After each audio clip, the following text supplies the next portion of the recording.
লাকাদ খালাকনাল ইনসানা ফি কাবাদ, আমি অবশ্যই মানুষ বানিয়েছি কষ্টের মধ্যেই আমি মানুষ বানিয়েছি। বলেন বলেন বলেন বলেন, কষ্টের মধ্যেই আমি কি মানুষ বানিয়েছি। তুমি কষ্টের মধ্যেই থাকবা, এজন্যই আমি তোমাকে বানিয়েছি। তুমি কষ্ট করবা, কষ্টের জন্যই আমি তোমাকে বানিয়েছি। তুমি মায়ের পেটে যেদিন রূহ মায়ের পেটে দেওয়া হয়েছে সেদিন থেকেই কষ্ট শুরু হয়েছে। সেদিন থেকে কি শুরু হয়েছে বলেন? সেদিন থেকেই কষ্ট শুরু হয়ে গেছে। মায়ের পেটে থাকা কষ্ট, মায়ের পেটে মায়ের রক্ত দিয়ে আমার শরীর গঠন করা, মায়ের রক্ত পান করা সেটাও কষ্ট, মায়ের পেট থেকে দুনিয়াতে আসা সেটাও কষ্ট, এবার দুধ পান করা সেটাও কষ্ট, এবার দাঁত উঠার কষ্ট, এবার দুধ ছড়াবার কষ্ট। দুধ ছড়াবার কষ্ট আছে না নাই বলেন? দুধ ছাড়তে বাচ্চার কষ্ট কেমন, বাচ্চার মার কষ্ট কেমন, বাচ্চার কষ্ট কি পরিমাণ, কলিজার কান্না। 2 বছর শেষে যখন বাচ্চারা আস্তে আস্তে দুধ বন্ধ করে তখন বাচ্চার কষ্টটা কেমন। প্রত্যেকেরই তো অভিজ্ঞতা আছে কি ভাই? প্রত্যেকেরই, আমাদের যাদের বাচ্চা আছে তাদের তো অভিজ্ঞতা আছে বাচ্চার কষ্ট কেমন। একদিকে বাচ্চার কষ্ট কেমন, আরেকদিকে বাচ্চার মায়ের কষ্ট কেমন। মারও কষ্ট, বাচ্চারও কষ্ট, বাবারও কষ্ট, দাদারও কষ্ট, এরপরে শিশুকালের কষ্ট, এরপরে জওয়ানির কষ্ট, এরপরে পড়াশোনার কষ্ট। আমাদের এক বিশ্ববিখ্যাত বুজুর্গ ছিলেন হযরত মাওলানা জুলফিকার আলী নকশবন্দি দামাত বারাক। মূলত কোরআন কোন এক বিশেষ গোষ্ঠীর জন্য কোরআনে কারীম মাখসুস না, শুধু মাদ্রাসাওয়ালারা পড়বে কোরআন, বিষয়টা এরকম না। কোরআন শুধু মাদ্রাসাওয়ালাদের জন্য কোরআন নাজিল হয় নাই, শুধু কোরআন নাজিল হয়েছে প্রতিটা মানুষের জন্য, প্রতিটা মুমিনের জন্য কোরআন নাজিল হয়েছে। বলেন কোরআন কার জন্য নাজিল হয়েছে বলেন? প্রতিটা মুমিনকেই পড়তে হবে কোরআন। কোরআন ছাড়া ইনসান হবে না, কোরআন ছাড়া মানুষ হবে না। বলেন কোরআন ছাড়া মানুষ না, কোরআন ছাড়া মানুষ হওয়ার আর কোনো ব্যবস্থাই নাই। আপনি গাড়ি ছাড়া ঢাকা যাবেন নোয়াখালী থেকে, কোনো সুযোগই নেই। বিমান ছাড়া বিদেশে যাবেন, কোনো সুযোগই নেই। আপনি কোরআন ছাড়া জান্নাতে চলে যাবেন, কোনো সুযোগই নেই। আপনি কোরআন ছাড়া মানুষ হবেন, কোনো সুযোগই নেই। বলেন কি বলছি বলেন? আপনি কোরআন ছাড়া মানুষ হবেন, কোনো কি নাই না, কোনো সুযোগই নেই। আল্লাহ তাআলা রহমান, আল্লাহ তাআলা ইনসানকে ইনসান বানাবার জন্য কোরআন দিয়েছেন। রহমান মানুষকে মানুষ বানাবার জন্য কোরআন দিয়েছেন। বলেন আল্লাহ তাআলা মানুষকে মানুষ বানাবার জন্য কি দিয়েছেন বলেন? আল্লাহ তাআলা মানুষকে মানুষ বানাবার জন্যই কোরআন দিয়েছেন। হুজুরকে এখানে দিলে ভালো হয়, দূরে বসে আছে। হুজুর আসেন না, হুজুর সামনে দেন, এই আপনাদের সাথে মিলিয়ে দেন। কোরআন দিয়েছে কেন বলেন? মানুষকে মানুষ বানাবার জন্য। বলেন কোরআন দিয়েছে কেন বলেন? আবার বলেন কোরআন কেন দিয়েছে? মানুষকে মানুষ বানাবার জন্য কোরআন দিয়েছে। আমি কোরআনের সাথে জুড়বো কিভাবে? আমি কোরআনের সাথে প্রথম জুড়বো কোরআনকে বিশ্বাস করে। কোরআনকে কি করে বলেন? কোরআনের উপর ঈমান এনে, ইউমিনুনা বিমা উনজিলা ইলাইক, এ হলো প্রথম কোরআনের কারীমের সাথে লাগা। আমানার রাসূলু বিমা উনজিলা ইলাইহি মির রাব্বিহি ওয়াল মুমিনুন কুল্লুন আমানা বিল্লাহি ওয়া মালাইকাতিহি ওয়া কুতুবিহি ওয়া রুসুলিহি। প্রথম বিষয় হলো কোরআনের কারীমের উপর বিশ্বাস করা।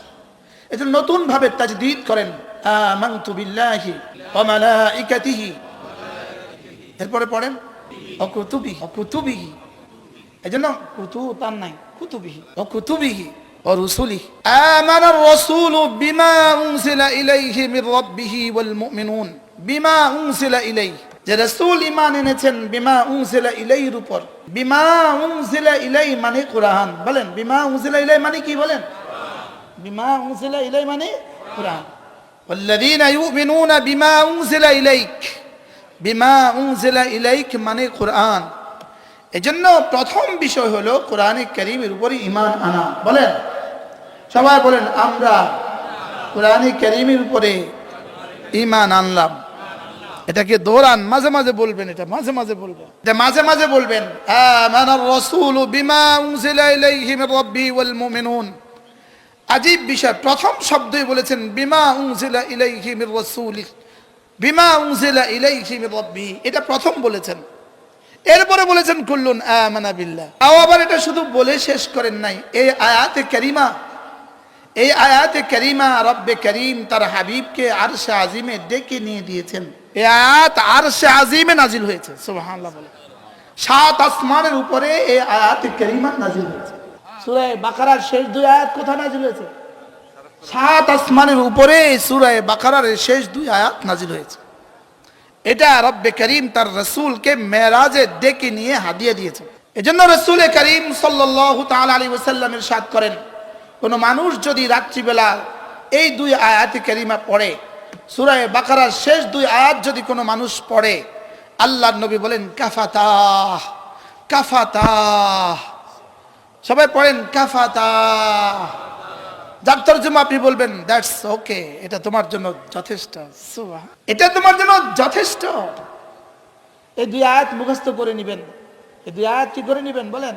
মাওলানা এত সুন্দর করে বলেছেন, মাওলানার বয়ানটা লিখা উচিত। আজকের যে বয়ান মাওলানা ইউনুস করেছে, এটা লিখে রাখা উচিত। এটা বাংলাদেশের লেখা উচিত, এটা লিখা উচিত। কোরআনে কারীমের সাথে যেই লাগে সেই দামি হয়, যেই লাগে সেই দামি হয়, যেই লাগে সে দামি হয়। বলেন, কোরআনের সাথে যেই লাগে সে দামি হয়। বলেন বলেন বলেন। যে বিশ্বাস দিয়ে লাগবে সেও দামি, যে তেলাওয়াত দিয়ে লাগবে সেও দামি, যে পড়ানো দিয়ে লাগবে সেও দামি, যে বোঝানো দিয়ে লাগবে সেও দামি, যে বুঝা দিয়ে লাগবে সেও দামি। এটা এমন এক কিতাব, এটার সাথে লাগলেই দামি হয়। এটা আলোর মহাসাগর, এটা আলোর মহা উৎস। বলেন, এটা আলোর কি বলেন? এটা আলোর মহা উৎস। উৎস উৎস উৎস মানে কি? আলোর উৎস সূর্য? না না, আলোর উৎস সূর্য নয়, আলোর উৎস কোরআন। রব্বে কারীম দুনিয়াতে 2টো আলো দিয়েছেন। একটা আলো দিয়েছেন চোখের আলো, আরেকটা আলো দিয়েছেন হৃদয়ের আলো। চোখের আলো ছাড়া হৃদয়ের আলো, চোখের আলো একটা দিয়েছেন, চোখের আলো আরেকটা দিয়েছেন হৃদয়ের আলো। বাহিরে দিয়েছেন 2টো আলো, একটা দিয়েছেন সূর্যের আলো, আরেকটা দিয়েছেন কোরআনের আলো। সূর্যের আলো ছাড়া চোখের আলো অচল, চোখের আলো ছাড়া সূর্যের আলো অচল, হৃদয়ের আলো ছাড়া কোরআনের আলো অচল, কোরআনের আলো ছাড়া হৃদয়ের আলো অচল। বুঝেন নাই কিছু? সূর্যের আলো যদি চোখের আলোর সাথে না লাগে, এই চোখ আপনার হাতে, নিজের হাতেই দেখে না। অমাবস্যার রাত, বাহিরের আলো নাই, চোখের আলো তো ঠিকই আছে, লেকিন নিজের হাত দেখা যায় না। কেন নিজের হাত দেখা যায় না? এখানে বাহিরের আলো, লেকিন চোখের আলো ঠিকই আছে কিনা বলে? চোখের আলো ঠিকই আছে। ঠিক যেমনি ভাবে কোরআনের আলো লাগবে, হৃদয়ের আলো লাগবে। হৃদয়ের আলো যদি ঠিক থাকে, কোরআনের আলো, তা হৃদয়ের আলোর সাথে কোরআনের আলো লেগে গেলে হেদায়েত জিন্দা হয়। চোখের আলোর সাথে সূর্যের আলো না লাগলে কখনোই দেখা উজুদে আসে না, দেখা অস্তিত্ব লাভ করে না। চোখের আলোর সাথে কোরআন, চোখের আলোর সাথে সূর্যের আলো, বাহিরের আলো না লাগলে, টাচ না হলে হাত দেখা উজুদে আসে না, আরেকটা দেখা উজুদে আসে না। ঠিক তেমনি ভাবে কোরআনেরও একটা আলো আছে আর হৃদয়েরও একটা আলো আছে। হৃদয়ের আলো আর কোরআনের আলো যদি একসাথ না হয়, তাইলে আখিরাত দেখা উজুদে আসে না। বুঝেন নাই কথা? হযরত সিদ্দিক আকবরের হৃদয়ের আলো ঠিক ছিল বলে কোরআনের আলো তাকে টাচ করেছে। ফারুক আজমের হৃদয়ের আলো ঠিক ছিল বলে কোরআনের আলো তাকে স্পর্শ করে ফারুক আজম বানিয়ে দিয়েছে।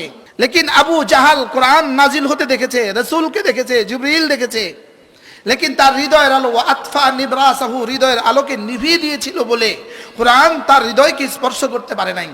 এজন্য এখানে এই মাঠের সামনে যারা আছেন, এই আশেপাশে যারা আছে, কোরআনের আলো, আমাদের কোরআনের আলো তাদের কলিজায় ঢুকে না কেন? তাদের হৃদয়ের আলো নিভে গেছে।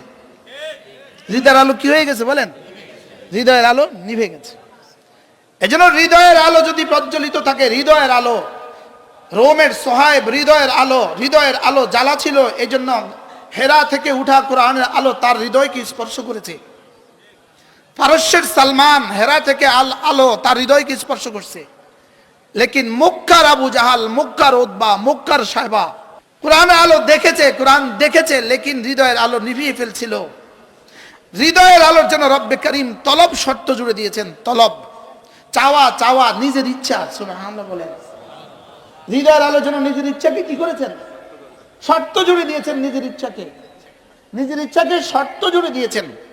নিজের ইচ্ছাকে রব্বে করিম হেদায়েতের জন্য শর্ত জুড়ে দিয়েছেন। ওয়াল্লাযীনা জাহাদু ফীনা লানাহদিয়ান্নাহুম সুবুলানা ওয়া ইন্নাল্লাহা লামাআল মুহসিনিন। রব্বে করিম শর্ত জুড়ে দিয়েছেন। এজন্য হৃদয় খুলে বসেন, হৃদয় খুলে বসেন, হৃদয় খুলে বসেন, এক আশায় বসেন যে আমি কোরআন কারীমের ক্লাসে বসছি। বলেন বলেন বলেন কি বলেন? বলেন সবাই বলেন। আসার সময় নিয়ত করে করে আসবেন, কোরআন শুনবো, কোরআন শুনবো। আল্লাহ আমাদেরকে কোরআনের আলো দিয়ে আমাদের জীবনকে আলোকিত করে দেন। মাওলানা অনেক সুন্দর করে বলেছেন। আল্লাহ তার হায়াতের মধ্যে, তার জবানে, তার ইলম আমলের মধ্যে আরো বেশি বারাকা নসিব করেন। আমার আজকের পঠিত সূরা, সূরাতুন নাম সূরাতুল বালাদ। বালাদ শব্দের অর্থ শহর। আল্লাহ তাআলা এই সূরার মধ্যে মক্কা নগরীর কসম খেয়েছেন, মক্কাতুল মুকাররমার কসম খেয়েছেন, পবিত্র এই শহরের কসম খেয়েছেন। এজন্য এই সূরার নাম বালাদ হয়ে গেছে। এই সূরাতে রব্বে কারীম তিনটা কসম খেয়েছেন, তিনটা কসম খেয়ে আল্লাহ তাআলা একটা শব্দ বুঝিয়েছেন। আরশে আজিমে মালিক কসম খাওয়ার প্রয়োজন পড়ে না, আরশের মালিক কসম খেতে হয় না, বাবা তার ছেলেকে বুঝাতে কসম খেতে হয় না, মা তার মেয়েকে কথা বুঝাতে কসম খেতে হয় না। এই কথা আমি আপনাদের সামনে আরো বারবার বলেছি। এক বস তার কর্মচারীকে কথা বলতে কসম খেতে হয় না, লেকিন জালেম ইনসানকে বুঝাবার জন্য আরশে আজিমে মালিক তার বানানেওয়ালা বারবার কসম খেয়েছে। এখানে আল্লাহ তাআলা তিনটা কসম খেয়েছেন। এক নাম্বার, লা উকসিমু বিহাদাল বালাদ। যেখানেই কসম শব্দের আগে, উকসিমু শব্দের আগে লা আসে, এই লা শব্দের তর্জমা হলো, এটা মুফাসসিরিন বলেন, কেউ কেউ বলেন জায়েদা, আর কেউ কেউ বলেন না, কোরআনে কারীমে কোনো জায়েদা শব্দের প্রয়োজন নাই, প্রতিটারই অর্থ আছে। লা শব্দের অর্থ হলো ওদের হৃদয়ে আগে যেই তাদের কলিজায়, তাদের বুকে, তাদের কলিজায়, তাদের দিলে আগে যে সিদ্ধান্ত বসা ছিল, তো আল্লাহ তাআলা ওটাকে আগে রদ করেন। লা লা লা, না না না না না, তোমাদের হৃদয়ে যে কথা আছে এটা না, আমি যেটা বলি সেটা। এজন্য আগে কি করে? খালি করে। কি করে বলেন? আগে খালি করে। এটাকে বলে তাখলিয়া, এটাকে বলে কি? তাখলিয়া। এজন্য এই কালিমায়ে তয়্যিবা লা দিয়ে শুরু হয়েছে। এজন্য কালিমায়ে তয়্যিবা কি? লা দিয়ে কালিমায়ে তয়্যিবা শুরু হয়েছে। এই জন্য যেটাকে তাখলিয়া বলে, বলে আগে তাখলিয়া করো পরে তাজকিয়া করো, আগে তাখলিয়া করো পরে কি করো? তাজকিয়া করো। তাখলিয়া মানে আমাদের খেজুর গাছের মধ্যে কি করে দেখবেন আপনারা, খেজুর গাছে খেজুর কাটে, খেজুরের মধ্যে কি লাগায়? হাঁড়ি লাগা রসের জন্য। প্রথম দিনে রসে হাঁড়ি লাগা না, প্রথম দিনে পরিষ্কার পরিচ্ছন্ন করে। আগে কি করে? আগে পরিষ্কার কাটে, সব ঝঞ্ঝা মুক্ত করে, এই সবগুলো ফেলে দেয়। এটাকে বলে তাখলিয়া। বলে আগে দিলে যা আছে সব বের করো, আগে দিলে যা আছে সব কি করো? খালি করো। আপনি দুধের বাতিলে কি নিবেন? দুধ নিবেন, তা আগে যে পুরান দুধ ছিল ওটার মধ্যে রেখে দিবেন না, ওটা বের করে দিবেন? ওটা আগে ফেলে দিবেন। শুধু ফেলেই ঢেলে দিবেন না, এটাকে আবার ধুবেন। এটাকে বলে শুধু আগেটাকে ফেলে দেওয়া, এটাকে বলে তাখলিয়া। পরে এটাকে ধোয়া, এটাকে বলে তাজকিয়া।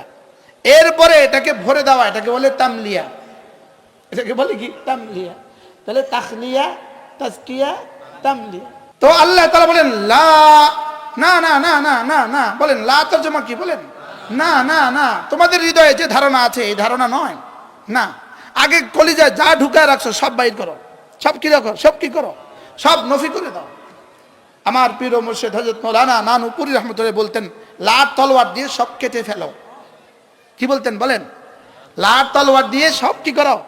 লা ইলাহা ইল্লাল্লাহ, লা, বলেন লা লা ইলাহা ইল্লাল্লাহ, যে লাট তলোয়ার দিয়ে সব কেটে ফেলো, কলিজা থেকে লা দিয়ে সব বের করে দাও।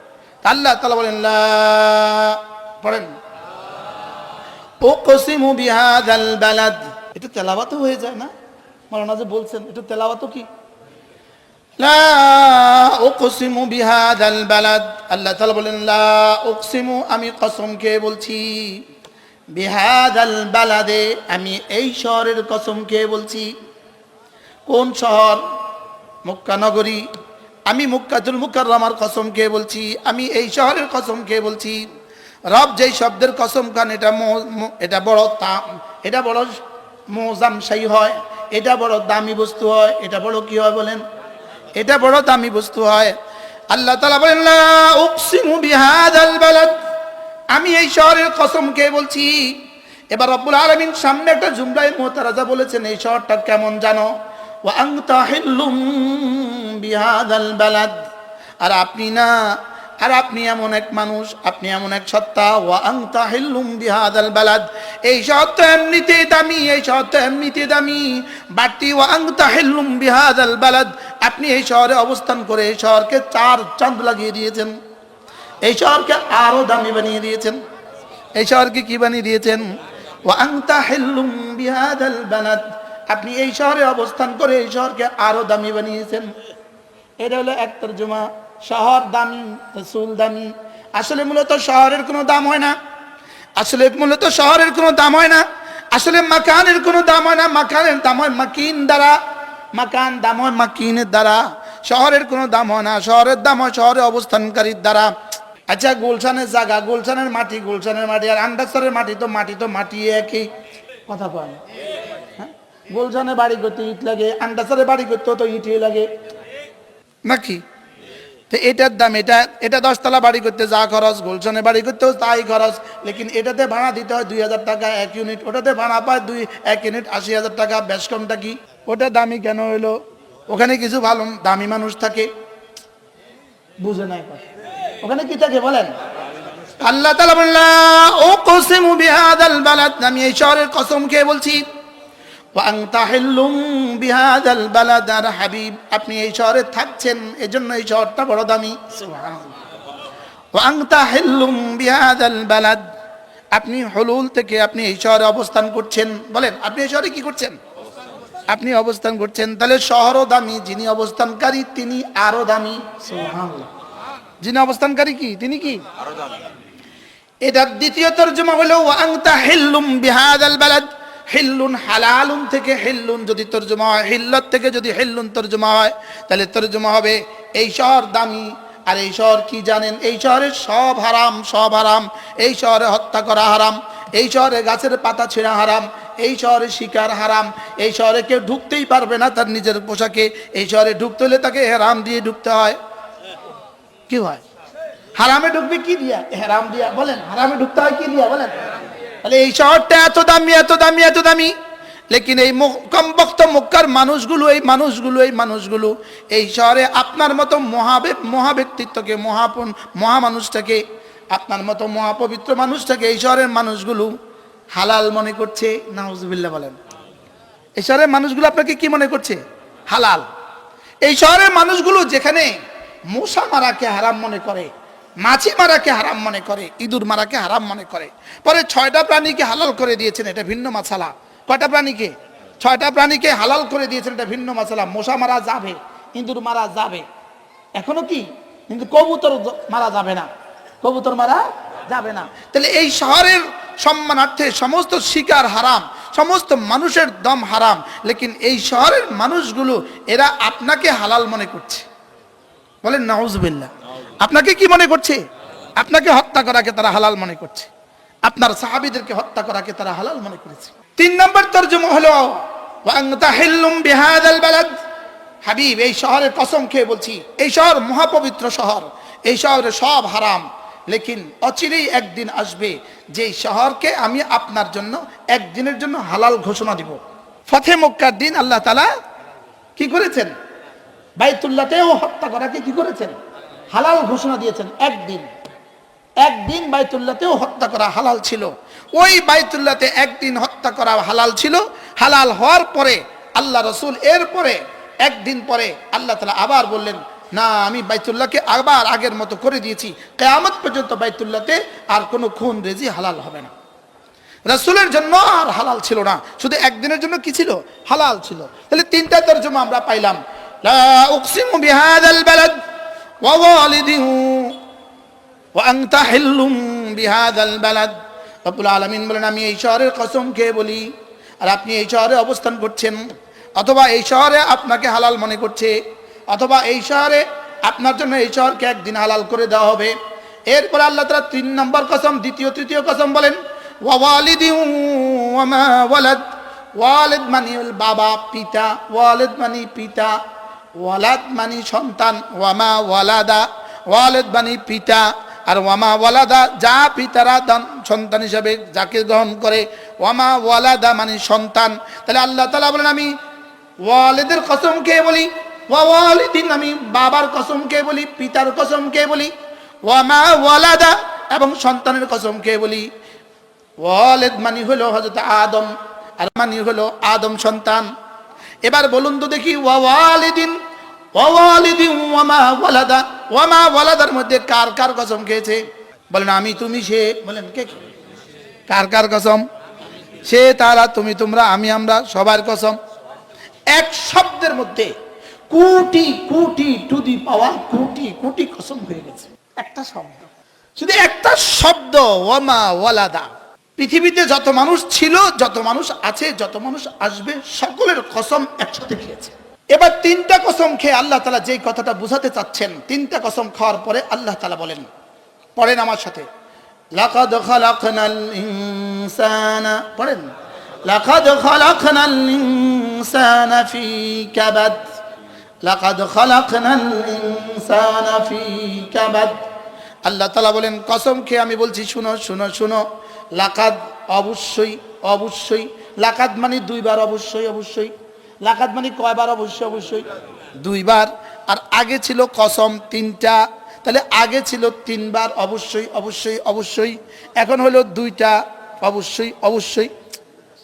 প্রতিটা কসম মানে অবশ্যই, বলেন প্রতিটা কসম মানে কি? প্রতিটা কসম মানে বক্তৃতাটাকে কি করা? মজবুত করা। বক্তৃতাটাকে কি করা? মজবুত করা। একটা কসম হলে মজবুত যদ্দুর, দ্বিতীয় কসম খাইলে মজবুত আরো বেশি, তৃতীয় কসম খাইলে মজবুত কি আরো বেশি। এবার আল্লাহ তাআলা বলেন অবশ্যই অবশ্যই, লাকাদ খালাকনাল ইনসানা ফি কাবাদ, আমি অবশ্যই অবশ্যই মানুষ বানিয়েছি। লাকাদ খালাকনাল ইনসানা, পড়েন লাকাদ খালাকনাল ইনসানা, আমি মানুষ বানিয়েছি ফি কাবাদিন, ফি কাবাদ। আপনারা সবাই জানেন কলিজা আরবি হলো কাবেদুন, কলিজা। কাবেদুন মানে কলিজা, কাবেদুন মানে কি? কাবেদুন মানে হলো কলিজা, কলিজা। আল্লাহ তাআলা বলেন আর কাবাদ, কাবাদা ইয়াকবিদু, কাবাদ এটা শব্দের অর্থ হলো কষ্ট। বলেন কি? কষ্ট। বলেন কি? আশিদ্দা অশিক্কা ওয়াল মুশাক্কা, কষ্ট। তাহলে এখন কষ্ট দিয়া কলিজাকে কষ্ট দিয়া নাম রাখলো কি লিগা? কাবেদকে কাবেদ কেন বলে? মানুষ যখন যে কোনো অঙ্গে কষ্ট পায়, এই কষ্ট কলিজা অনুভব করে। কষ্ট অনুভব করে কে বলেন? কলিজা দিয়ে কষ্ট অনুভব করে, এজন্য কলিজা কষ্ট দিয়েই কলিজার নাম হয়ে গেছে কষ্ট। কষ্ট দিয়ে কি অনুভব করে? কলিজা কি অনুভব করে? কষ্ট অনুভব করে কিসে বলেন? কলিজা দিয়া। এই জন্য কলিজার নাম কি? কাবাদ। কলিজার নাম হয়ে গেছে কি? তা আল্লাহ তাআলা বলেন লাকাদ খালাকনাল ইনসানা ফি কাবাদ, আমি অবশ্যই মানুষ বানিয়েছি কষ্টের মধ্যেই, আমি মানুষ বানিয়েছি। বলেন বলেন বলেন বলেন, কষ্টের মধ্যেই আমি কি মানুষ বানিয়েছি। তুমি কষ্টের মধ্যেই থাকবা, এজন্যই আমি তোমাকে বানিয়েছি। তুমি কষ্ট করবা, কষ্টের জন্যই আমি তোমাকে বানিয়েছি। তুমি মায়ের পেটে, তুমি মায়ের পেটে, যেদিন রূহ মায়ের পেটে দেওয়া হয়েছে সেদিন থেকেই কষ্ট শুরু হয়েছে। সেদিন থেকে কি শুরু হয়েছে বলেন? সেদিন থেকেই কষ্ট শুরু হয়ে গেছে। মায়ের পেটে, মায়ের পেটে থাকা কষ্ট, মায়ের পেটে, মায়ের পেটে মায়ের রক্ত দিয়ে আমার শরীর গঠন করা, মায়ের রক্ত পান করা সেটাও কষ্ট, মায়ের পেট থেকে দুনিয়াতে আসা সেটাও কষ্ট, এবার দুধ পান করা সেটাও কষ্ট, এবার দাঁত উঠার কষ্ট, এবার দুধ ছড়াবার কষ্ট। দুধ ছড়াবার কষ্ট আছে না নাই বলেন? হ্যাঁ, দুধ ছাড়তে বাচ্চার কষ্ট কেমন, বাচ্চার মার কষ্ট কেমন, বাচ্চার কষ্ট কি পরিমাণ, কলিজার কান্না। হ্যাঁ, 2 বছর শেষে যখন বাচ্চারা আস্তে আস্তে দুধ বন্ধ করে, তখন বাচ্চার কষ্টটা কেমন। প্রত্যেকেরই তো অভিজ্ঞতা আছে কি ভাই? প্রত্যেকের, আমাদের যাদের বাচ্চা আছে তাদের তো অভিজ্ঞতা আছে। বাচ্চার কষ্ট কেমন, একদিকে বাচ্চার কষ্ট কেমন, আরেকদিকে বাচ্চার মায়ের কষ্ট কেমন। মারও কষ্ট, বাচ্চারও কষ্ট, বাবারও কষ্ট, দাদারও কষ্ট। এরপরে শিশুকালের কষ্ট, এরপরে জওয়ানির কষ্ট, এরপরে পড়াশোনার কষ্ট। আমাদের এক বিশ্ববিখ্যাত বুজুর্গ ছিলেন হযরত মাওলানা জুলফিকার আলী নকশবন্দি দামাত বারাক, গতকাল পর্যন্ত বলতাম দামাত বারাকাতুম, আজকে বলতে হয় রাহিমাহুল্লাহ তাআলা, ইন্তেকাল হয়ে গেছে। হযরত মাওলানা জুলফিকার আলী নকশবন্দি রাহিমাহুল্লাহ তাআলা, আল্লাহ তার কবরকে জান্নাতের টুকরো বানিয়ে দেন। গত বছর রমজান মাসে বাইতুল্লাহ মদিনায়ে তয়্যিবা হযরতের সাথে আমার মুসাফা করার সৌভাগ্য হয়েছিল। এটাই ছিল শেষ দেখা, জানা ছিল না যে এটা শেষ দেখা হবে। আল্লাহ তাআলা তার কবরকে জান্নাতের টুকরো বানিয়ে দেন। তিনি বলেন যে ইনসান, মানুষ মনে করে এটার পরে এটা। যেমন ধরেন মানুষ কি মনে করে, যেমন ধরেন একটা কনস্টেবল সে মনে করে যদিও দারোগা হয়ে যেতে পারি আর কোনো কষ্ট থাকবে না। এবার কষ্ট মষ্ট করে দারোগা হয়ে গেলে আগের থেকে 10 গুণ বেশি কষ্ট, মনে হয় বুঝেন না। এবার মনে করে যদি একটা ওসি হয়ে যেতে পারি আর কষ্ট থাকবে না। এবার কষ্ট মষ্ট করে 20-30 লাখ টাকার ঘুষ টুস খাওয়ায়া এবার যখন ওসি হয়ে যায় তো দারোগা থেকে 100 গুণ বেশি কষ্ট। বলেন না বাস্তব না বাস্তব? এরপরে মনে করেন না যদি এডিশনাল এএসপি হয়ে যেতে পারি আর কোনো কষ্ট নাই। এবার কষ্ট করে এএসপি হয়ে গেলে আরো বেশি কষ্ট, এবার এডিশনাল এসপি হয়ে গেলে আরো বেশি কষ্ট, এবারে এসপি হয়ে গেলে আরো বেশি কষ্ট। এবার মনে করে ডিআইজি হলে বুঝি আর কষ্ট হবে না, ওরে ডিআইজি হলে আরো বেশি কষ্ট। শুধু কষ্ট বাড়ে, শুধু কষ্ট বাড়ে, দিন দিন শুধু কষ্ট কি করে বলেন? দিন দিন শুধু কষ্ট বাড়ে। কি বলে হুজুর কোনো টেনশন নাই জীবনে আমার, শুধু আমার ছেলেটা পড়াশোনা করে না, শুধু ছেলেটা পড়াশোনা করে না। এবার যখন একটু পড়াশোনা শুরু করছে, হুজুর আর কোনো কষ্ট নাই, শুধু একটা কষ্ট, যদি মেট্রিকে ভালো ফলাফল করতো। এবার বলে হুজুর আর কোনো কষ্ট নাই, একটা কষ্ট, যদি ভালো কলেজে ভর্তি হইতো। এবার ইন্টারমিডিয়েট উড়ার সঙ্গে সঙ্গে আর কোনো কষ্ট নাই, ছেলেটা নিয়ে একটা ভালো ফলাফল করে। আর কষ্ট বাড়ে না কমে? এবার কষ্টের পরে বলে হুজুর আর কোনো চিন্তা নাই, ছেলেটার জন্য এবার যেন ভালো একটা ইউনিভার্সিটিতে ভর্তি হয়। এবার টেনশন আরো বাড়ছে না কমছে? এবার বলতেছে আর কোনো টেনশন নাই, উনি মাস্টার্সে ভালো ফলাফল করে। এবার সারা 20 বছরের কষ্ট যদ্দূর, এবার গিয়া শুধু ইন্টারভিউর জন্য, চাকরির জন্য ইন্টারভিউর কষ্ট তার চেয়ে বেশি। বুঝে নাই? এবার কষ্ট আছে না নাই বলেন? বাড়ছে না কমছে? এখন বুঝে আর কোনো কষ্ট নাই, শুধু একটা কষ্ট, যদি ছেলেটা একটা ভালো চাকরি হইতো। কি ভাই? শুধু কষ্ট আর কষ্ট, যদি ছেলেটা একটা ভালো চাকরি হইতো। এবার ভালো চাকরি হওয়ার পরে কি বলে হুজুর আর কোনো কষ্ট নাই, ছেলেটা যদি একটা ভালো বিয়ে করাইতে পারতাম। এবার বিয়ে করাবার পর হুজুর আর কোনো কষ্ট নাই, ছেলেটার ঘরে কোনো বাচ্চা টাচ্চা হয় না। এবার কোন রকমে একটা বাচ্চা হয়ে গেছে, হুজুর আর কোনো কষ্ট না, নাতিটা এই পরিমাণ দুষ্টামি করে হুজুর তার জ্বালায় বাঁচি না। কি ভাই? বাস্তব না বাস্তব বলেন? তাহলে জীবনে কষ্ট নাই কখন? শুধু কষ্ট নাই জান্নাত। আচ্ছা সুবহানাল্লাহ বলেন। শুধু কষ্ট নাই কোথায় বলেন? শুধু কষ্ট নাই জান্নাতে। এরপরে রব্বে কারীম বলেন লাকাদ খালাকনাল ইনসানা ফি কাবাদ, আমি তোমাকে কষ্টের জন্যই বানিয়েছি। শুনো শুনো শুনো, কষ্ট দুইটা কষ্ট আছে, কষ্টের জন্যই আমি তোকে বানিয়েছি। তবে দুটো কষ্ট হবে তোমার জীবনে, একটা হলো ইবাদতের জন্য কষ্ট করবা, আর হলো শুধুই দুনিয়ার জন্য কষ্ট করবা। যদি ইবাদত বাদ দিয়া শুধুই দুনিয়ার জন্য কষ্ট করো, তোমার কষ্ট জীবনে কখনো শেষ হবে না। আর যদি ইবাদতের কষ্টই করো, দুনিয়ার জন্য কষ্ট করো, সাথে যদি তুমি ইবাদতকেও সাথে লাগিয়ে দাও, তাহলে এই কষ্টের শেষ ঠিকানা তোমার মওত, তোমার মৃত্যু, এই কষ্টের শেষ ঠিকানা। কি ভাই? বাস শেষ, মৃত্যু জবানিকা। সুবহানাল্লাহ বলেন। মুমিনের মৃত্যু কি? কষ্টের শেষ সীমা। মুমিনের মৃত্যু কি বলেন? মুমিনের মৃত্যু হলো কষ্টের কি? শেষ সীমা। আর বেঈমানের মৃত্যু হলো কষ্টের সূচনা। বেঈমানের মৃত্যু কি বলেন? কষ্টের সূচনা। বেঈমানের মৃত্যু হলো কষ্টের সূচনা, বেনামাজের মৃত্যু হলো কষ্টের সূচনা, হারামখোরের মৃত্যু হলো কষ্টের সূচনা, আর মুমিনের কামেলের মৃত্যু হলো কষ্টের শেষ সীমা। এজন্য আল্লাহ তাআলা বলেন লাকাদ খালাকনাল ইনসানা ফি কাবাদ, আমি তোকে বানিয়েছি কষ্টের জন্যই বানিয়েছি। তাহলে কষ্ট, আমার জীবনে কষ্ট, এটা স্বাভাবিক না অস্বাভাবিক বিষয়? স্বাভাবিক, স্বাভাবিক। এবার সব মানুষ কষ্ট করে কেন? যে যেখানে কষ্ট করে, সিএনজিওয়ালা সে যে পরিমাণ কষ্ট করে, অটোওয়ালা সে যে পরিমাণ কষ্ট করে, তরকারিওয়ালা সে যে পরিমাণ কষ্ট করে, সুইপার যে পরিমাণ কষ্ট করে, সুইপার থেকে সচিব যে পরিমাণ কষ্ট করে, মেম্বার থেকে প্রধানমন্ত্রী যে পরিমাণ কষ্ট করে, সমাজের যেই কষ্ট করে, রব্বে কারীম বলেন আমি তো কষ্টের জন্যই তোরে বানাইছি, আমি কষ্টের জন্যই তোকে কি করছি? বানাইছি। আল্লাহ তাআলা হ্যাঁ এই মাঠে হযরত মাওলানা হাবিবুল্লাহ মিসবাহ রাহমাহুল্লাহ তাআলা আল্লাহ তার কবরকে জান্নাতের টুকরো বানিয়ে দেন। এই মাঠে হযরত রহমতুল্লাহ বলছেন, আমি তো ক্যাসেটে শুনছি, এই মাঠে হযরতের বয়ান শোনার সৌভাগ্য আমার হয় নাই। এই মাঠে হযরতের সরাসরি বয়ান শোনার সৌভাগ্য আমার হয় নাই। আমরা তখন ছোট ছিলাম, আর আমরা তো লক্ষ্মীপুর, দূর থেকে আসতেও পারি নাই। পরে আমি ক্যাসেটে শুনছি হযরত মাওলানা হাবিবুল্লাহ মিসবাহ রাহমাহুল্লাহ বলছেন যে আল্লাহ তাআলা এই কমন কথাগুলো কেন বললেন? আল্লাহ তাআলা যে কথাগুলো আমরা আকলেও ধরে, আমরা চোখে দেখা বিষয়গুলো কেন বললেন? আল্লাহ তাআলা চোখে দেখা বিষয়গুলোকে এজন্য বললেন যেগুলো চোখে দেখি না সেগুলোর উপরে ইয়াকিন বানাবার জন্য। যেগুলো চোখে দেখি না সেগুলোর উপরে কি? ইয়াকিন বানাবার জন্য। যে তুমি দেখো, আমি এখানে যা বলেছি, আমি তোমার বেলা যা বলেছি ঠিক, জান্নাতের বেলা আমি যা বলেছি এটাও ঠিক। এখানে যেমন আমি কষ্টের জন্যই বানিয়েছি, কষ্ট ছাড়া এখানে কে আছে? কষ্ট ছাড়া কেউ আছে? ধনিয়া বিক্রেতার কষ্ট আছে না নাই বলেন? মরিচ বিক্রেতার কষ্ট আছে না নাই বলেন? এখানে কষ্ট নাই কার? বাংলাদেশে কষ্ট নাই শুধু নেতাদের, শুধু নেতাদের কষ্ট নাই। ওরা বসে আছে এসি রুমে, আর ওদের কর্মচারীরা এখান থেকে টাকা তোলে। আমাদের বলছে কিছু কইতাম না, আমিও কইতাম না, ইনশাল্লাহ কইতাম না কিছু না। এদের কষ্ট নাই, এদের কষ্ট আছে তখন যখন, এদের কষ্ট আছে তখন যখন এদের নামে ওয়ারেন্ট জারি হয়, তখন বুঝে কষ্ট কত।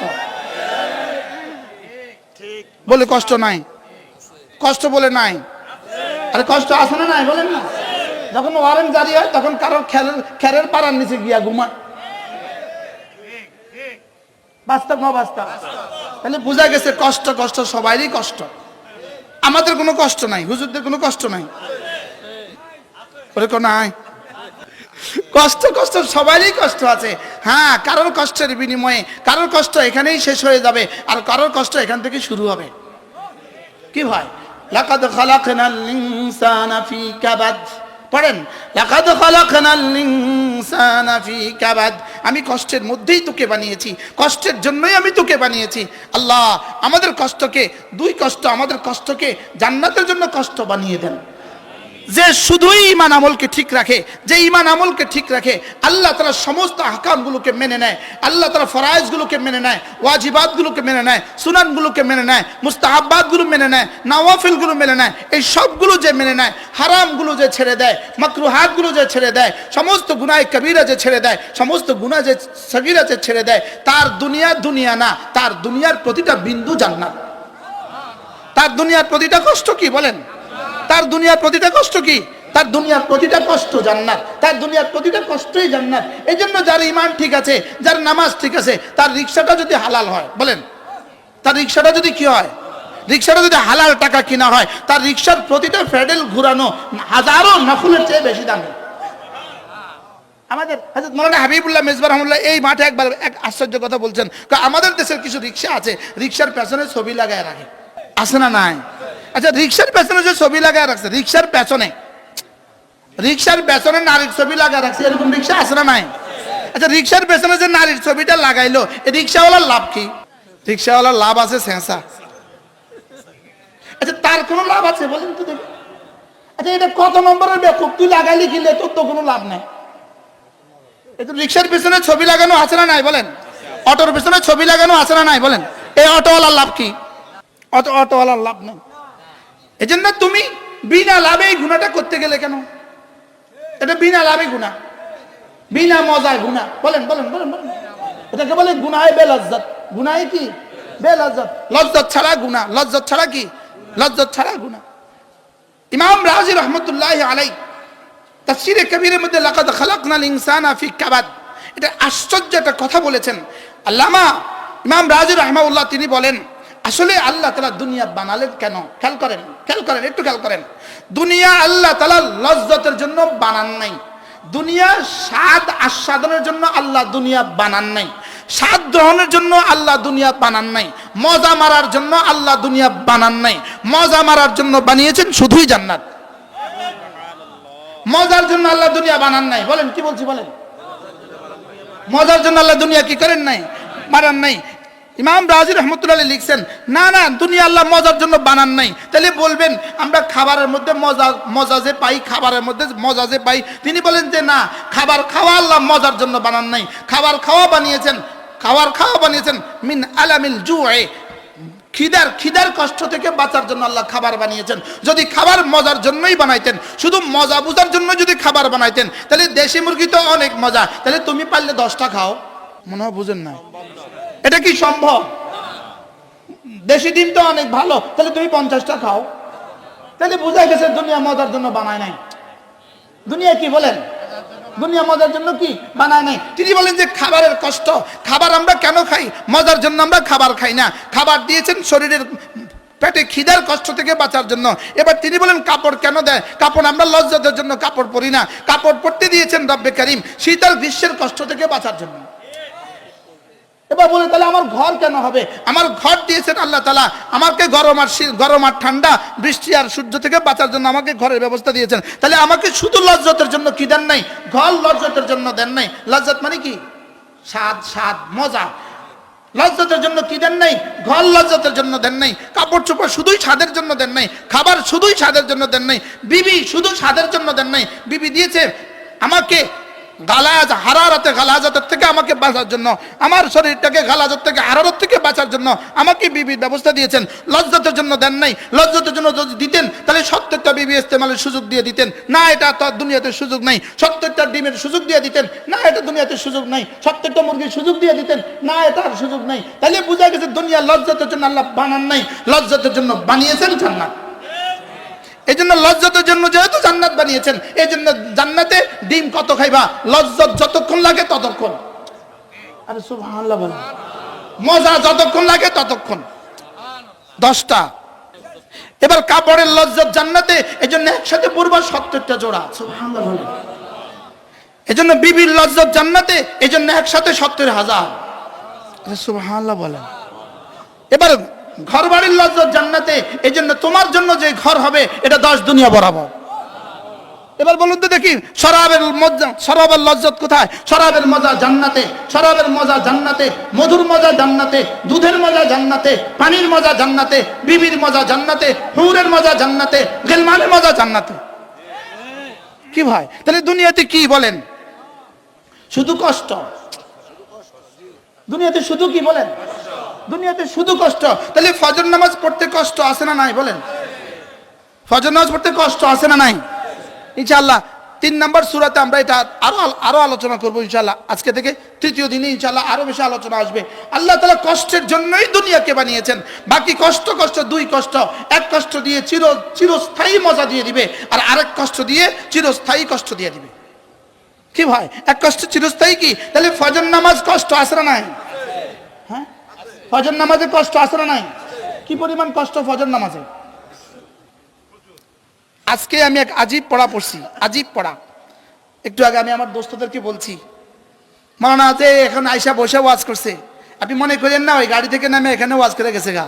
এর জন্য হচ্ছে ঘন্টা ঘন্টা পড়তে হয়েছে। আর আমি যে আপনাদের এখানে বসছি 1 বছর শত ঘন্টা আমাকে পড়া লাগছে। এটা শুধু আয়সা ওয়াজ করে দেয়া, এটা বিষয়টা এরকম না। লাকাদ খালাকনাল ইনসানা ফি কাবাদ, এর জন্য কষ্টে বুকে মাটি লাগানো লাগছে। তো বলতেছিলাম যে এক শায়েখ বড় সুন্দর বলেছেন, তুমি তোমার অ্যালার্ম ঘড়ি আছে, তোমার মোবাইলে অ্যালার্ম দেওয়ার কি আছে? যন্ত্র আছে। তোমার ডিউটির জন্য তুমি অ্যালার্ম দিতে পারো। ডিউটির জন্য তুমি কি দিতে পারো বলেন? তুমি ডিউটির জন্য অ্যালার্ম দাও, দেয় না? ডিউটির জন্য অ্যালার্ম দেয় না বলেন? ডিউটির জন্য তুমি অ্যালার্ম দিতে পারো। এবার তিনি বলেন, যদি তুমি ফজরের নামাজের জন্য অ্যালার্ম দিতে না পারো, ডিউটির জন্য তো অ্যালার্ম দিতে পারো, ফজরের জন্য তুমি অ্যালার্ম দিতে পারো না। এর অর্থ হলো তুমি ইচ্ছায়, স্বেচ্ছায়, জেনে বুঝে তুমি ফজর ছেড়ে দিয়েছো। কি ভাই, কল্পনা করেন বিষয়টা কেমন। তিনি উদাহরণ দিলেন, 6টা তোমার ডিউটি আছে, তুমি 5:30 অ্যালার্ম দিয়েছো, লেকিন মসজিদে জামাত 5:15, তুমি 5টা অ্যালার্ম দিতে পারলে না। তুমি এখানে নীরবে তুমি আল্লাহর সাথে যুদ্ধের ঘোষণা দিয়েছো। নাউজুবিল্লাহ বলেন। কোন ডিউটির জন্য তুমি 5:30 অ্যালার্ম দিতে পারলে? দুনিয়ার ডিউটির জন্য তুমি 5:30 কি দিতে পারলে? অ্যালার্ম দিতে পারলে। লেকিন তোমার ফজর নামাজের জন্য তুমি 5টার অ্যালার্ম দিতে পারলে না। এর অর্থ কি? তুমি বুঝাতে চাইছো যে আমি নামাজ পড়লাম না, দেখি আপনি পারলে কিছু করেন। এই মানসিকতাকে তারদিদ করার জন্য আমার সবকিছুর ব্যাপারে কিন্তু মানসিকতা এটাই। আমার রোজার মাসালা একই মাসালা, আমার নামাজের মাসালা কিন্তু একই মাসালা। আমাকে কষ্টের জন্যই বানিয়েছে। রব বলেন, তোকে আমি কষ্টের জন্যই বানিয়েছি। তুই দোকানদারি করবি, এটা স্বাভাবিক।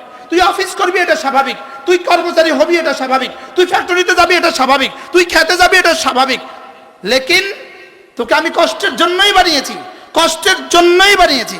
লেকিন তুই ভাবিস না, যদি এই কষ্টকে জীবনের শেষ কষ্ট মনে করিস, আর এই কষ্টকে যদি শুধু দুনিয়ার জন্য লাগাস, তুই এটা ভাবার কোনো কারণ নাই তোর উপরে আর কোনো ক্ষমতাধর নাই, এটা ভাবার কোনো কারণ নাই। আয়াহসাবু আল্লা ইয়াকদিরা আলাইহি আহাদ, সে কি মনে করে তার উপরে আর ক্ষমতাধর কেউ নাই? এটার সাথে এটার কি মিল বলেন? মনে হয় বুঝেন নাই। মিল আছে না নাই? তুই কি মনে করিস তোকে কষ্টের জন্য বানিয়েছি? ঠিক আছে, কষ্ট। তুমি কষ্ট করবে, এটা স্বাভাবিক, এটা কষ্ট। লেকিন উচিত ছিল এই কষ্ট দেখা তুমি আমাকে চিনবা। এই কষ্ট দেখে তুমি কাকে চিনবা? এই কষ্ট দেখে তুমি আমাকে চিনবা। উচিত ছিল কষ্ট দেখে তুমি আমাকে চিনবা। কষ্টের সময় মানুষ কি বলে? কষ্ট পেলে কি বলে? মা গো বলে না? একটু কাঁটা ফেললে কি বলে? মা বলে না? কষ্টের সময় মা কইলো কি লিগা? মা কষ্টের সময় মা বললো কেন? মা একটু দয়ালু দেখে মার নাম আসে, মা একটু বেশি ভালোবাসে দেখে মার নাম আসে। আল্লাহ তাআলা বলেন, তুই এত কষ্ট দেখে আমাকে চিনলি না কে? বুঝেন নাই কথা? তুই এত কষ্ট দেখে তুমি আমাকে চিনলে না কেন? এই জন্য আল্লাহ তাআলা বলেন, আয়াহসাবুল ইনসান আল্লা ইয়াকদিরা আলাইহি আহাদ। মানুষ তুমি কি ভেবেছো আল্লা ইয়াকদিরা আলাইহি আহাদ, তোমার উপরে পৃথিবীতে আর কেউ ক্ষমতাধর নাই? তুমি কি এটাই ভেবেছো? তুমি কি মনে করে আছো তোমার উপরে ক্ষমতাধর কেউ নাই? বলেন বলেন, তর্জমা করেন। তুমি কি মনে করে আছো তোমার উপরে ক্ষমতাধর? আপনি বলুন তো দেখি, এই এক শব্দের ওজন কত? এই এক শব্দ যদি ফেরাউন বেঁচে থাকতো, ফেরাউনের সামনে যদি এটা পড়া যেত, ফেরাউন বলতো হ্যাঁ হ্যাঁ ভুল হয়ে গেছে, হ্যাঁ আমার উপরে একজন কাদের আছে, আমার উপরে একজন ক্ষমতাশালী আছে। যদি পৃথিবী নমরুদের সামনে পড়া হতো, নমরুদ বলতো আমার উপরে একজন কাদের আছে। লেকিন দুর্ভাগ্যবশত আমরা তাদের সামনে পড়তে পারি নাই। যারা বুঝে না তাদের সামনে আমরা কি করতে পারি নাই? পড়তে পারি নাই। আর আমরাও বুঝি নাই। আয়াহসাবু আল্লা ইয়াকদির আলাইহি আহাদ। আপনি কি মনে করেন ডোনাল্ড ট্রাম্পের সামনে যদি এটা পড়া হতো, আয়াহসাবু আল্লা ইয়াকদির আলাইহি আহাদ, তুমি কি ভেবেছো তোমার উপরে ক্ষমতাধর কেউ নাই? নেতানিয়াহুর উপরে পড়া যেত, আয়াহসাবু আল্লা ইয়াকদির আলাইহি আহাদ, তুই কি ভেবেছিস তোর উপরে ক্ষমতাধর কেউ নাই? বাশার আল আসাদ, তুমি কি ভেবেছো তোমার উপরে ক্ষমতাধর কেউ নাই? আমাদের পলায়নকারিনী ফিরাউন, সেও কি ভেবেছিল তার উপরে ক্ষমতাধর কেউ নাই? কাকে কাকে বলেছে এই শব্দ?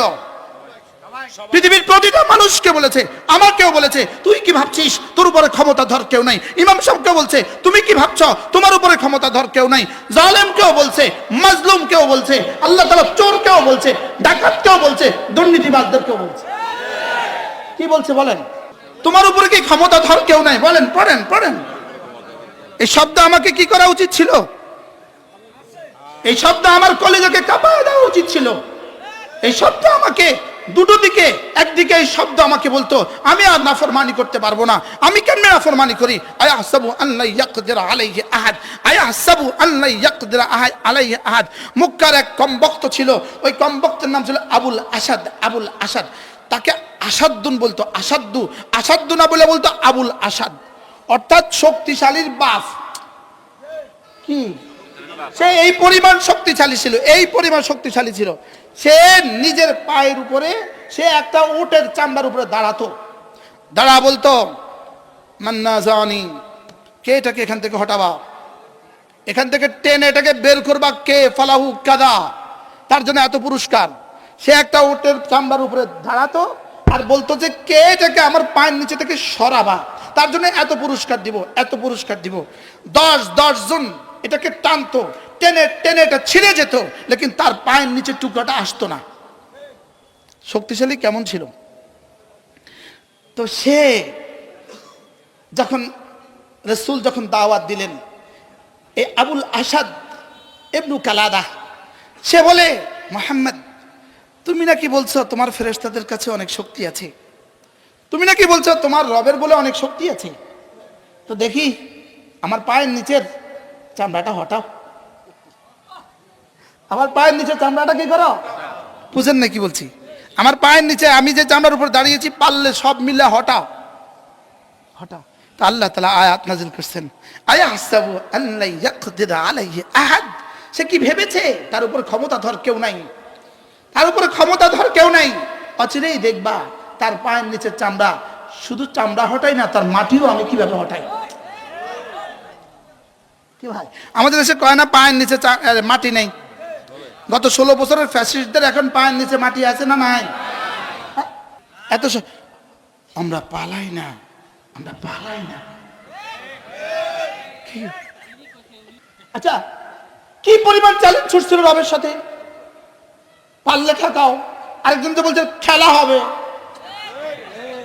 বলছে না বলেন? হ্যাঁ, আচ্ছা, প্রতিটা অহংকারের জন্য রব্বে কারিমের চ্যালেঞ্জ কেমন ছিল? প্রতিটা অহংকারের জন্য রবের চ্যালেঞ্জ কেমন? আয়াহসাবু আল্লা ইয়াকদির আলাইহি আহাদ। আমার মনে হয় আজকের পৃথিবীর সমস্ত জালেমদেরকে রব যেন আরশ আজিম থেকে এই আয়াত ছুড়ে দিচ্ছেন, আয়াহসাবু আল্লা ইয়াকদির আলাইহি আহাদ। বলেন না, বলেন না, পড়েন না। মোদিজি যদি মনে করে আয়াহসাবু, মোদিজিকে যেন রব, মোদিকেও যেন রব বলে, আয়াহসাবু আল্লা ইয়াকদির আলাইহি আহাদ। নেতানিয়াহুকেও রব বলে, আয়াহসাবু আল্লা ইয়াকদির আলাইহি আহাদ। ফিরআউনকেও রব বলে, আয়াহসাবু আল্লা ইয়াকদির আলাইহি আহাদ। যেন আরশ আজিমে এই আওয়াজ গুঞ্জরিত হচ্ছে, কি হচ্ছে বলেন? যেখানে ওই আয়াত যেন গুঞ্জরিত হচ্ছে, আয়াহসাবু আল্লা ইয়াকদির আলাইহি আহাদ। হে জালেম সম্প্রদায়, তুমি কি ভেবেছো তোমার উপরে ক্ষমতাধর কেউ নাই? গত 16টা বছর এভাবে নির্যাতিত হয়ে, এভাবে নিগৃহীত হয়ে আজকে দেশে ফিরে এসে আজকের এই মানুষগুলো আবার কিভাবে দুর্নীতি করে।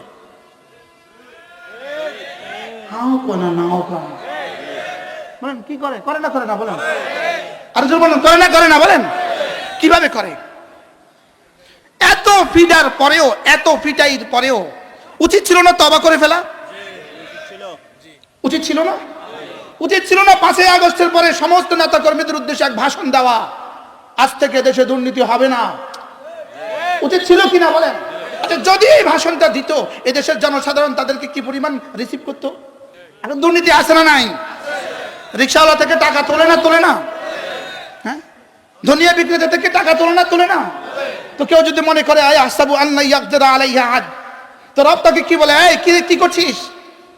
যখনই এক রিক্সাওয়ালাকে বলে এই 5 টাকা দে, বড় ভাই কইছে 5 টাকা দিতি না, শহরে উঠতে দিতাম না, আর সাজিন থেকে এলান হয় আয় আহসাবু আল্লাহ ইয়াকদির আলাইহা আহাদ। কি এলান হয় বলেন? আয় আহসাবু আল্লাহ ইয়াকদির আলাইহা আহাদ, ভাবছিস কি এভাবেই চলবে? না, এভাবে চলবে না। কি এভাবে চলবে না? না, এভাবে চলবে না। আমি আছি, আমি কি আমরা একজনের লিখতেন, তিনি পারেন, তিনি পারবেন, তিনি পারেন লিখতো, জায়গা লিখতো তিনি পারেন। তো যখন দেখতাম তিনি পারেন, তাই বলতাম আল্লাহ রর পরিবর্তে দ একটা দিলে ভালো ছিল। বুঝেন না, রর পরিবর্তে কি পারেন? পাকার বা রয়কার রে, রয়কারের পরিবর্তে যদি দয়কার দিয়ে দিত তুই হয়তো কথাটা 100% ঠিক। যদি রর পরিবর্তে কি লিখতো বলেন না, দ দিত, তাহলে কি হইতো? কথাটা হয়তো 100% অ্যাপ্রোপ্রিয়েট। তো দর পরিবর্তে লিখছে র, আর 5ই আগস্টে গেছে ভাগ্য। কি ভাই, তিনি পারেন? না কেউ পারে না। তিনি পারেন? না কেউ পারে না। আয় আহসাবু আল্লাহ ইয়াকদির আলাইহা, পড়েন আয় আহসাবু আল্লাহ ইয়াকদির আলাইহা আহাদ। এজন্য আয় আহসাবু আল্লাহ ইয়াকদির আলাইহা আহাদ, জনগণের সমস্ত ক্ষমতার উৎস। রব বলে না, আয় আহসাবু আল্লাহ ইয়াকদির আলাইহা আহাদ, আমি সমস্ত ক্ষমতার উৎস। বলেন কে ক্ষমতার উৎস? পড়েন, কোরআন আয়াত পড়েন। আয় আহসাবু আল্লাহ ইয়াকদির আলাইহা আহাদ, ক্ষমতার উৎস কে? আরো জোরে বলেন, ক্ষমতার উৎস কে? ক্ষমতার উৎস রব্বে কারীম। কুলিল্লাহুম্মা মালিকাল মুলক তুতিল মুলকা মান তাশা ওয়া তানজিউল মুলকা মিম্মান তাশা ওয়া তুইজ্জু মান তাশা ওয়া তুযিল্লু মান তাশা। 16 বছরের পরে উচিত ছিল এই শব্দ থেকে তওবা করা। এই শব্দ থেকে কি করা? এই শব্দ থেকে তওবা করা উচিত ছিল। শব্দটা কি? এটা থেকে নি তওবা করা। আয় আহসাবু আল্লাহ ইয়াকদির আলাইহা আহাদ থেকে তওবা করা উচিত ছিল। কি থেকে তওবা করা? এই আকীদার বিশ্বাস থেকে তওবা করা। জনগণের সমস্ত ক্ষমতার উৎস, এখান থেকে 1000 বার তওবা করা উচিত। কি বলছি বলেন? জনগণ সমস্ত ক্ষমতার উৎস। আরো আবার বলেন, জনগণ সমস্ত ক্ষমতার উৎস। না বলেন না। আল্লাহ লা উকসিমু বিহাদাল বালাদ, আমি কসম খেয়ে বলি জনতা সমস্ত ক্ষমতার উৎস নয়, সমস্ত ক্ষমতার উৎস আমি। আয় আহসাবু, এই বাক্য বুঝি শুধু এই তরজমার জন্য বলছে? এই বাক্যটাকে শুধু তরজমার জন্য বলছে না আমাদের কলিজায় আগুন ধরাবার জন্য বলছে?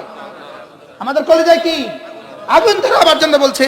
সারা পৃথিবীও যদি তোমাকে চায়, আমি যদি না চাই হবে না। সারা পৃথিবী যদি তোমাকে না চায়, আমি যদি চাই হবে। আয় আহসাবু আল্লাহ ইয়াকদির আলাইহি আহাদ, সে কি ভেবে রেখেছে তার উপরে ক্ষমতাধর কেউ নাই? সে কি ভেবে রেখেছে তার উপর ক্ষমতাধর কেউ নাই? এজন্য এখনো যদি হত্যার রাস্তায় ধরো তুমি, এখনো যদি গোপনে আমাদের ছাত্র জনতাকে হত্যা করো, তোমাকে আবারও বলছি আয় আহসাবু আল্লাহ ইয়াকদির আলাইহা। হইতে পারে হত্যার ষড়যন্ত্রের মধ্যে আমাদের নামও চলে আসছে, হইতে পারে তালিকায়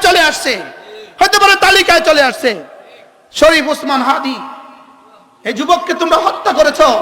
এই যুবককে হত্যা করে তোমরা, যুবক চেয়েছিল শুধুই ঢাকা 8 আসনের এমপি হইতে।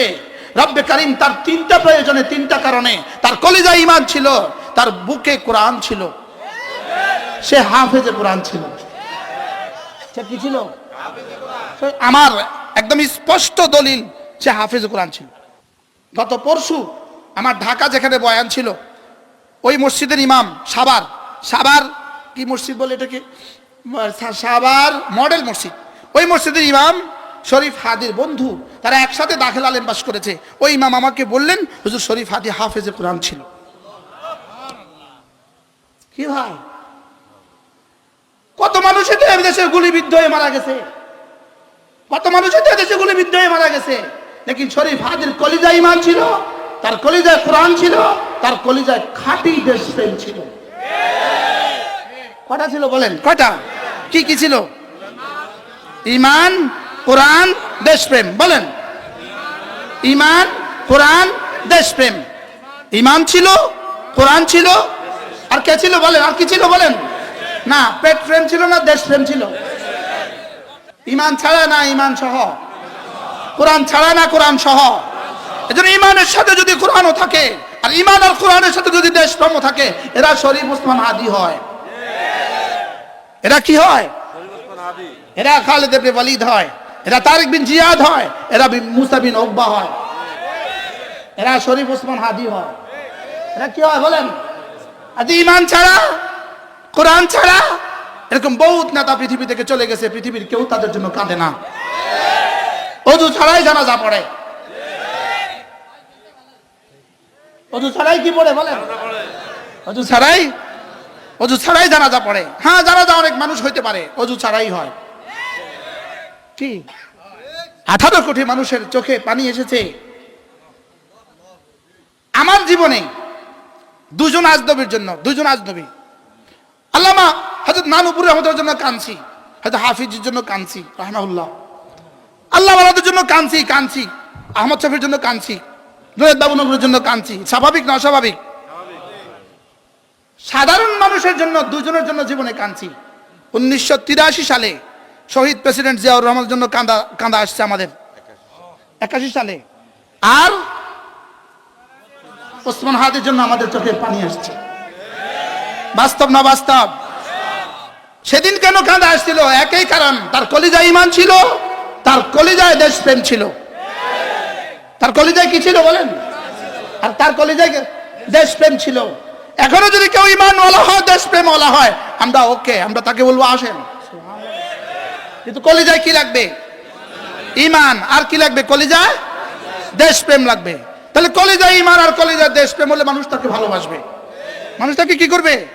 শরীফ ওসমান হাদি কলিজায় ঈমান, তার কলিজায় কোরআন, তার কলিজায় ছিল দেশপ্রেম।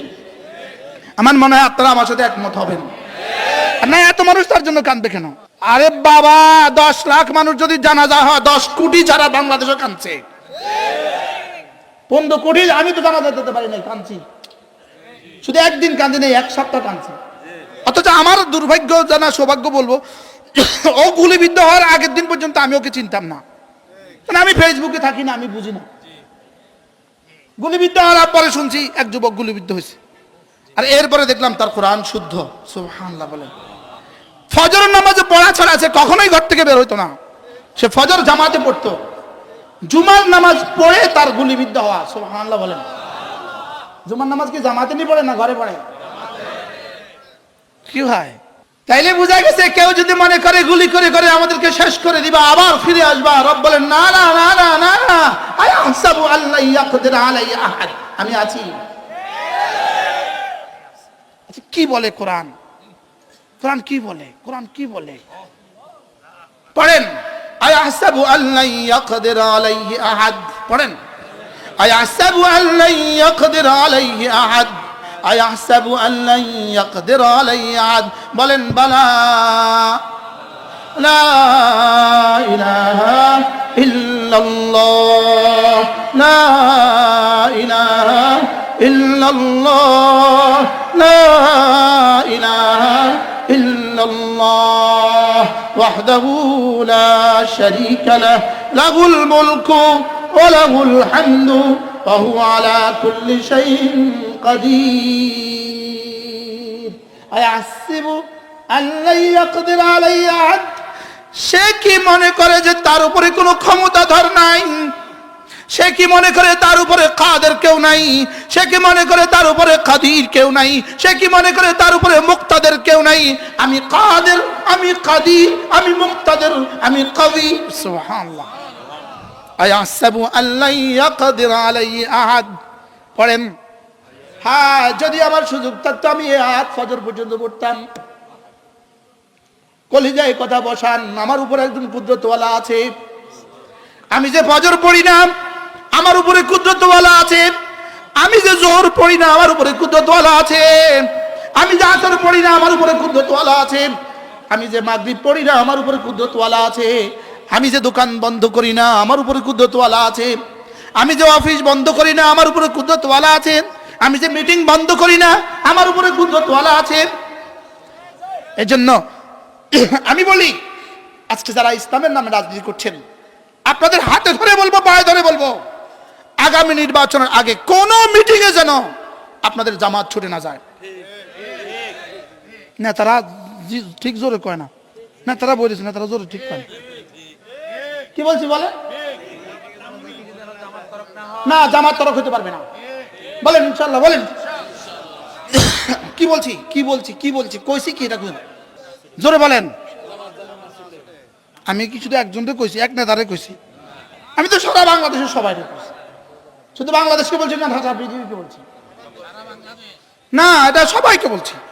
কেউ নিজেকে নিয়ে না, যদি মনে আমার দেখে কইছে কি আয়াহসাবু আল্লা ইয়াকদির আলাইহি আহাদ। তোমার এই কথা ভাবার কোনো কারণ নাই। তোমার ফজরের হিসাব দেওয়া লাগবে না, এই কথা ভাবার কোনো কারণ নাই। তোমার জোহরের হিসাব দিতে হবে না, এই কথা ভাবার কোনো কারণ নাই। তোমাকে নামাজের হিসাব দিতে হবে না, এই কথা ভাবার কোনো কারণ নাই। তোমাকে রোজার হিসাব দিতে হবে না, এই কথা ভাবার কোনো কারণ নাই। তুমি যদি বলো আমার অনেক মাল আছে, রব্বে কারীম বলেন ইয়াকুলু আহলাকতু মালাল লুবাদা, ইয়াকুলু আহলাকতু মালাল লুবাদা।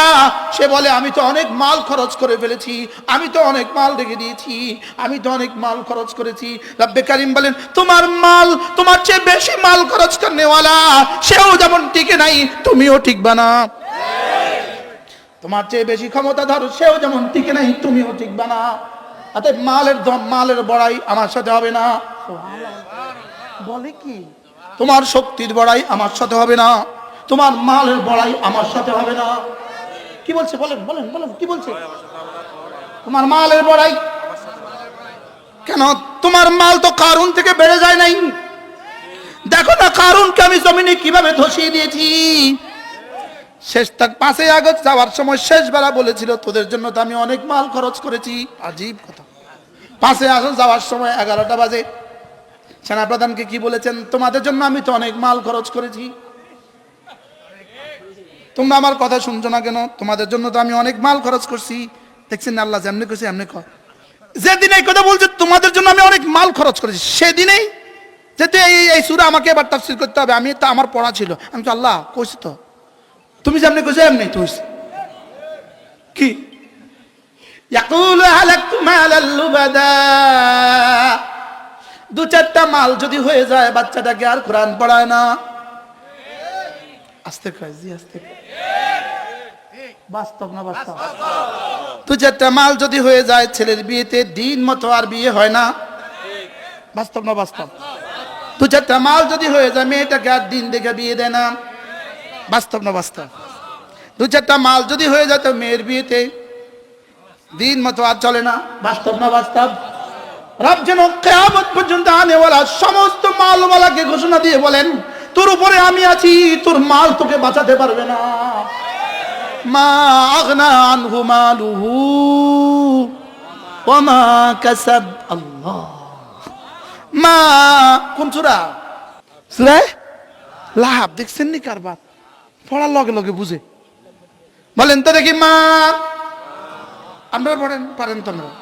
আগনা আনহু মালুহু ইযা কাসাব ওয়া মা কাসাব। মা আগনা আনহু মালুহু, তার মাল তাকে বাঁচাতে পারে নাই।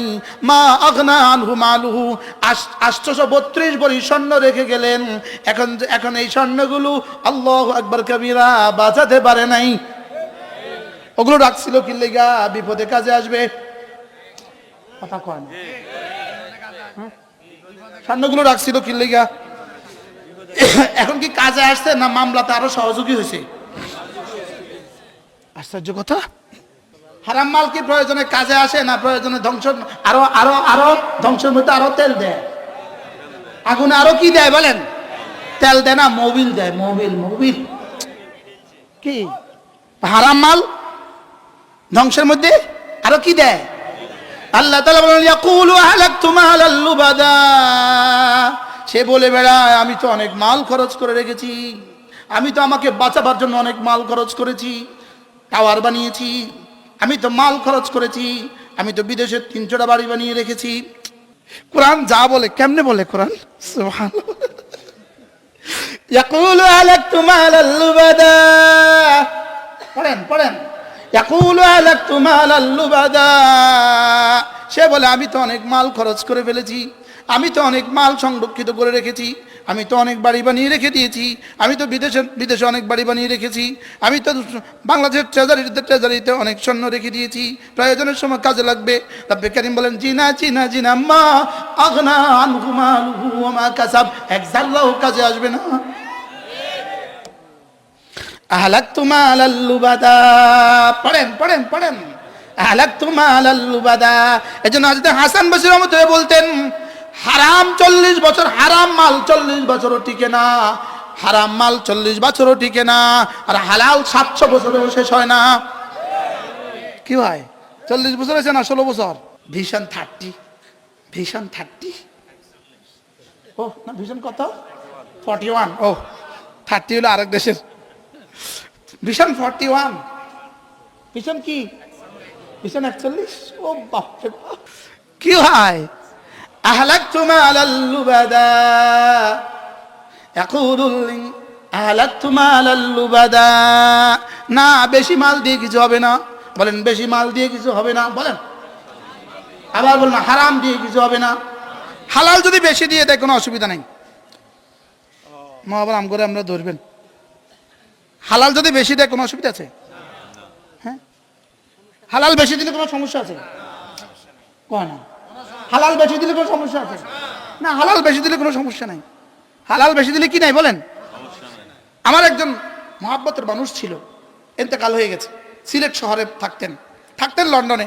ইনি একদিন আমি তার বাসায় থাকতাম মাঝে মাঝে গিয়া। ইনি হযরত মৌলানা সৈয়দ আসাদ মাদানী রাহমাহুল্লাহ তাআলা যখন লন্ডনে যেতেন ইনার বাসায় থাকতেন, আর ইনি তার ড্রাইভ করতেন। তো ইনার বাসায় আমি যাওয়ার পরে দেখলাম ওনার কি বলে এটাকে 3টা ড্রয়ার বাইর করলো, ড্রয়ার টান দিল, 3টা ড্রয়ার বোঝাই শুধু মাদ্রাসাতে দেওয়া টাকার রিসিট, কয়েক হাজার, মনে হয় বুঝেন নাই। বলতেছে দেখছেন এগুলো কি? আমি মজাক করে বলতেছি হাজী সাহেব একটা কাজ করবেন, ইন্তেকালের পরে ইনশাআল্লাহ বলে দিবেন, ওসিয়ত করে দিবেন যে আমার কাফনের কাপড়ের মধ্যে এগুলো দিয়ে দিও, ইনশাআল্লাহ মালাকুল মউত, আরে কি বলে এটাকে মুনকার নকির, এটা দেখেই বলবে আর লাগবে না। এরকম মাল কিছু হলে কি কোনো অসুবিধা আছে?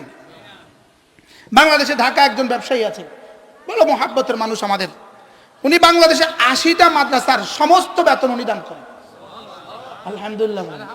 80টা মাদ্রাসার পুরোটা বেতন উনি দান করেন, আলহামদুলিল্লাহ বলেন। আমারটাও দিয়ে দেয়, পুরোটা দিয়ে দেয়, আলহামদুলিল্লাহ বলেন। আমার লক্ষ্মীপুরের 2 মাদ্রাসার বেতন উনি দিয়ে দেয়, এভাবে সারা বাংলাদেশ। তো মাল দিছে কেমন হয়েছে? ভালো হয়েছে না? ভালো হয়েছে না? এই গত পরশু ডক্টর ইউনূসের কাছ থেকে প্রাইজ পেয়েছে সিআইপি, নবম 10মবারের মতো বাংলাদেশে সিআইপি হয়েছে। ইনি নিজের মুখে আমাকে বলেছেন, আলহামদুলিল্লাহ। ইনি বলেন যে হুজুর আল্লাহ তাআলা আমাকে 20,000 কোটি টাকা দিয়েছে, এবং বলতেছে আমি কসম খায়া বলি 1 টাকা হারাম নাই, বলে আমার কোনো পুঁজি নাই, এই মাল আমার কোনো কিছু নাই। আমার একটা 3 রুমের ঘর ছিল, আমি ওই 3 রুমের ঘরের মধ্যে হযরত নানুপুরীকে মেহমান হিসেবে রাখতাম, সুবহানাল্লাহ।